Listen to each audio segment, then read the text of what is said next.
जैसे कि अपनी पिछली वीडियो में मैं बता चुका हूँ कि सबसे पहले अपने बच्चों को दीनी तालीम दो।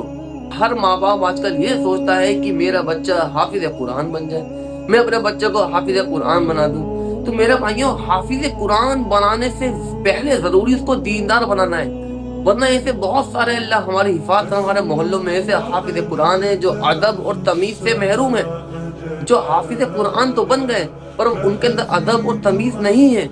और बहुत सारे ऐसे लोग हैं जो हाफिज कुरान नहीं है पर माशाल्लाह उनके अंदर तमीज और अदब इतना है कि उनको सब पता है कि बड़ों का अदब कैसे किया जाता है, छोटों पे रहम, छोटों की इज्जत कैसे की जाती है, अपने माँ बाप से कैसे अखलाक से कैसे अदब से बोला जाता है, अपने माँ बाप की फरमाबरदारी खिदमत कैसे की जाती है।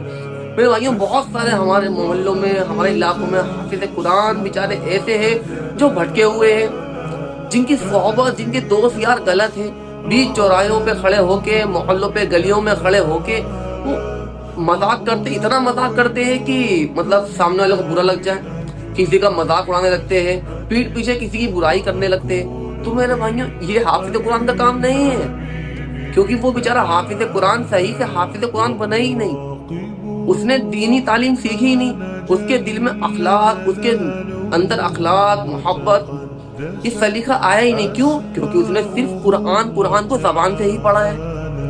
सिर्फ जबान से कुरान याद करना जरूरी नहीं है, उसको दिल में उतारना, उसको अपनी जिंदगी में लाना भी बहुत जरूरी है। आजकल के हमारे बच्चे नबियों के वाक्यों से, सहाबा इकराम की कुर्बानियों से महरूम है। उनको पता ही नहीं कि नबियों के अखलाक, सहाबा इकराम की कुर्बानियां क्या थी। अगर बच्चों को ये पता हो तो मेरे भाइयों, बच्चे कभी भटके ही नहीं।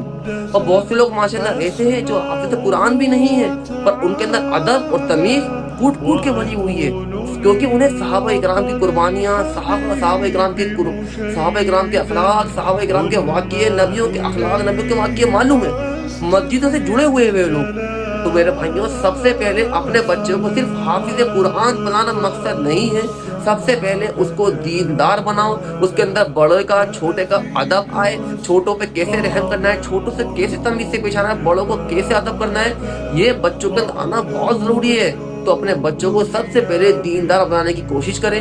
सिर्फ कुरान जबान से रटना काफी नहीं है, उसको अपनी जिंदगी में उतारना बहुत जरूरी है। अल्लाह ताला हम सबको एक बेहतरीन दीनदार बना दे और हम सबको दीन की सही समझ दे और एक दूसरे का अदब करने की तौफीक दे। अस्सलामु अलैकुम व रहमतुल्लाहि व बरकातहू।